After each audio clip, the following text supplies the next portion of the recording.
Ayan. Yung mga lagarista sa amin dati, ayan, nakapila na. Ayan, yung 89 saka 161. Uy, pila na. Tapos ilan na lang ang bumabiyahe rin sa amin, no? Konti na lang. Hanggang dyan na lang yung pila kasi iba, tumigil pasada na rin dahil nga, ayan, kanyo, hindi na kami mahaba halos eh. Pero ang hirap pa rin kumita. Grabe. Maiksi ang pila pero mahina ang biyahe dahil kinakain ng pagtaas ng gasolina yung kita namin.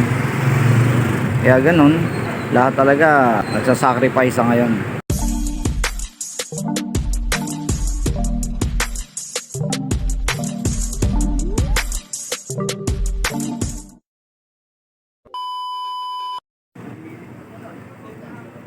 Ang petsa ng resibo na to ay 3/31/2026. At yan, yung 2 litro ko 200 dahil 99.60 ang 1 litro na. Yan. Samantalang nung hindi pa nagkakagera, itong 200, 4 na litro na to. Ngayon yung 2 litro, 200 na. 2 litro, 200 na. Oh. Dati, Oh. 2 araw ko binabiyahe. Oh. Ngayon, 1 araw na lang. Kaya nga eh. Ang nawala sa akin sa biyahe ko, sa 3 tank ko, 2 litro. Kaya nga, doble na nga. Lumalabas sa doble na.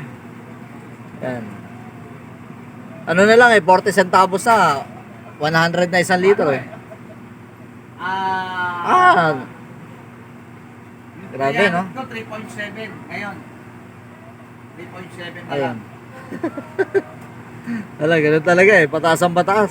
Expected ko nga bababa na eh, kasi di ba nagpapadaan na? Sabi nga, mababa ang araw eh. Oo, dahil nagpapadaan na. Tumaas pa lalo eh. So, pag-usapan na natin yung mga topic na nilista ko.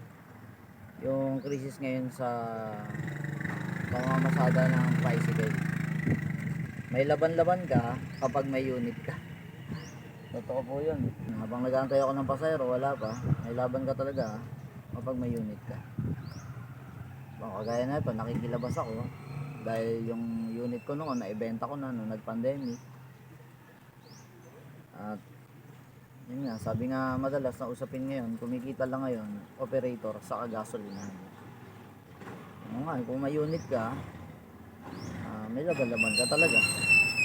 Kasi yung kumbaga yung boundary mo pwede mong gamitin muna pansamantala habang may crisis, pandagdag sa mga gastusin.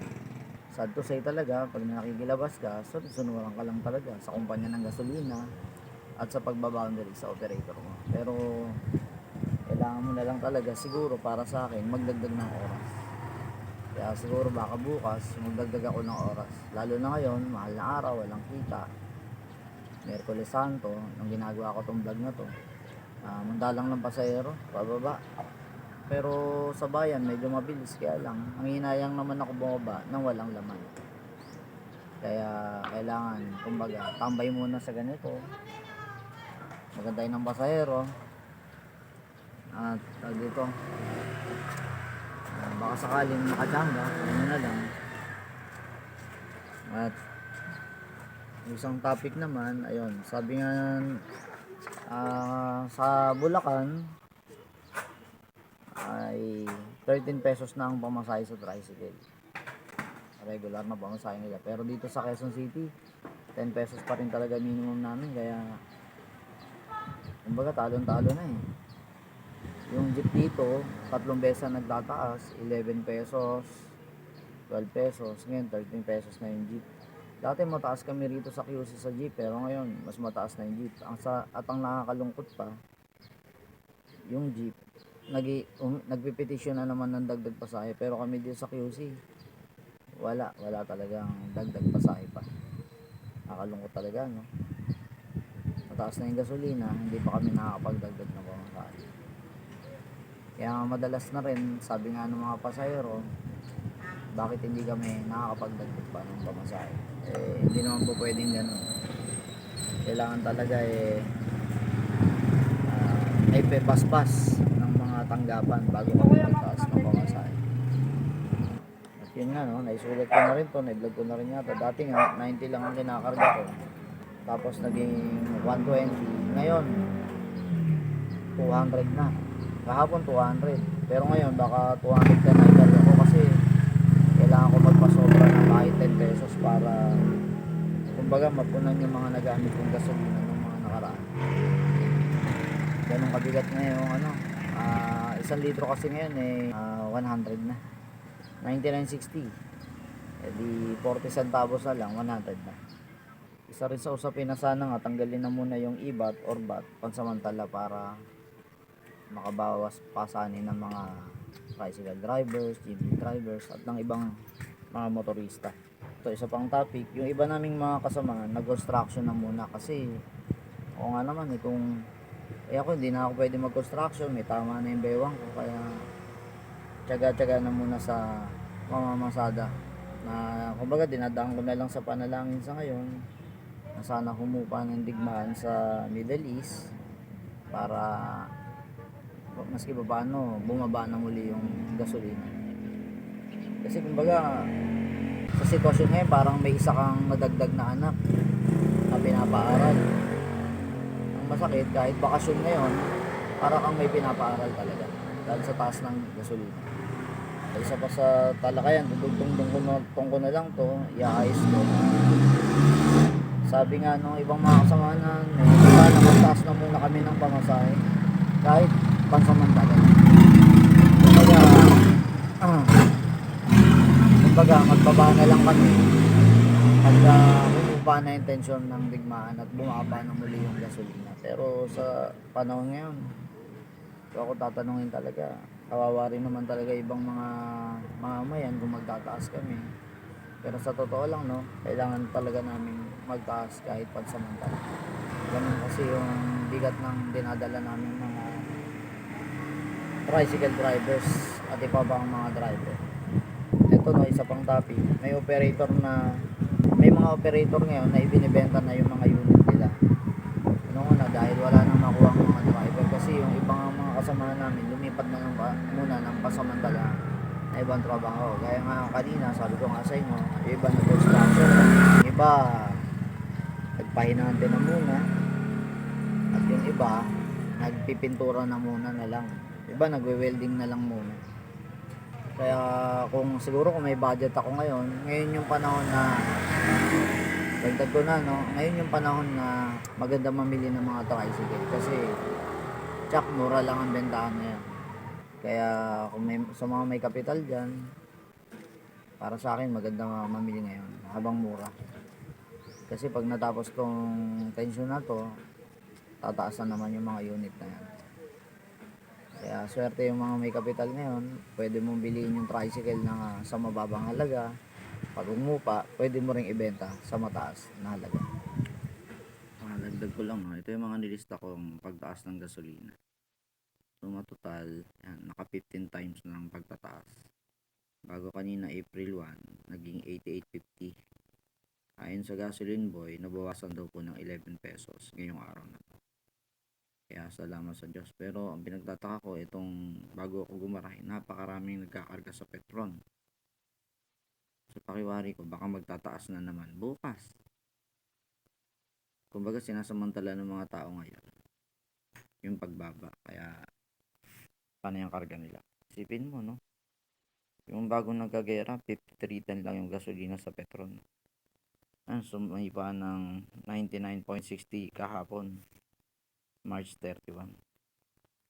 Isipin mo no, mula 53.10 naging 54.10, naging 55.55, 57.40, 58.40, 59, 64.60, 66.40, 68.20, 69.20, 70.20, 77.50, 82.30, 95.20, 97.70 at yung pinakamataas kahapon 99.60.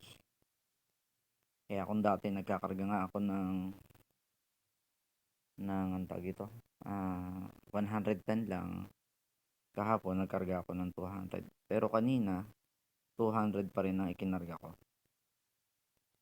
kasi nga baka nga tumaas bukas, kaya kanina nagkarga na ako ng 200.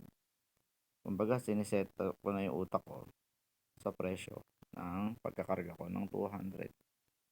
Ayan, Petron. Petron lang talaga ako nagkakarga kasi yung fuel ng Petron para sa akin quality. Pero yun na nga, ang taas talaga ng gasolina ngayon. Yung dating 50, 310, 88.50 ngayong araw na ito. April 1, 2026.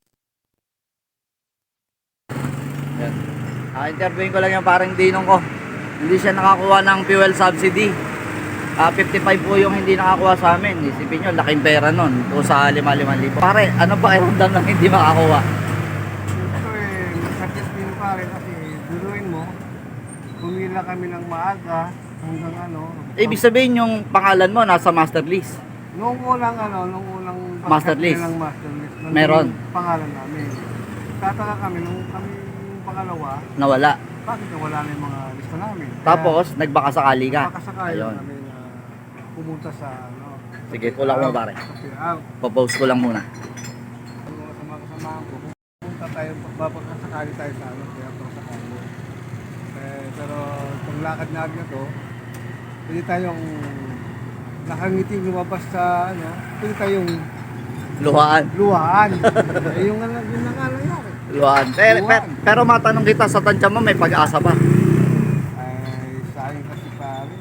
Sabi nila may pag-asa. Ay, meron pa. Pero hanggat hindi ko nakikita yung kung pangalan ko sa listahan na hanggat hindi ko nakukuha yung pera, hindi pa yun ako umasa.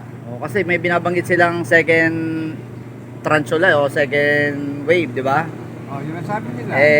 Baka mamaya, ang masakit pag second wave, hindi pa rin kayo nakakuha. Yun ang Paano na? masama dun eh. Kaya sa akin, hindi ako masyadong umasa para hindi masyadong masakit pa. Wala talaga.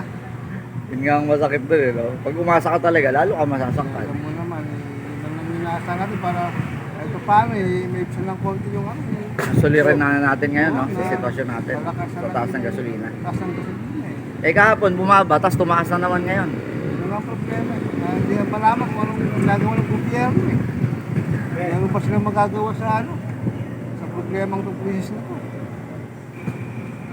So yun lang talaga ang gusto kong marinig. Kung may pag-asa pa ba na makuha yung 5K nila, yung sa unang tranche ba yun? Tranche o unang wave. Yung lagi napapanood ko sa mga ads sa Facebook, sa mga yung sabi ni Gatkel May pag- makakuha daw. Sana nga makakuha nyo, no? Sayang, no? Sana nga. Kasi sayang din, 55 na katao din. Sa 10 na lang 50,000 sa 10. 55 sila lahat. Ang laking pera nun. Nasa 250. Dati na lang. So paano pare, salamat. I-add ko sa vlog eh.